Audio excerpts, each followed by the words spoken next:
જય શ્રી રામ, જય દ્વારકાધીશ. કેમ છો? મજામાં? ફરી સ્વાગત છે આપણા મિની વ્લોગમાં. દરરોજની જેમ આજે પણ મહાદેવના ચરણોમાં જલ અર્પણ કરી તેમના આશીર્વાદ મેળવી આપણી ફટફટી તૈયાર કરી અને નીકળી ગયા ભાણવડ.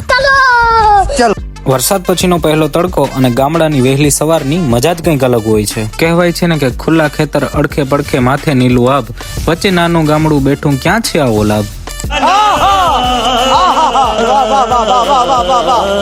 ખુલ્લા આસમાન નીચે અને લીલી વનરાઈ ઉપર થઈ પહોંચી ગયા આપણે રાણા રોજીવાડા થોડું કામ બતાવી આપણા એક ખેડૂત મિત્રને મળી ફરી પહોંચી ગયા આપણે ભાણવડ. બપોર પડતા જ આવી ગયા મિત્રો સાથે ગાંઠિયા ખાવા. ગાંઠિયા દેવ તમારી ઉપર પ્રસન્ન છે. હે વત્સ, તમને બરોબર આજે 1 અને 15 મિનિટે ગાંઠિયા મળશે.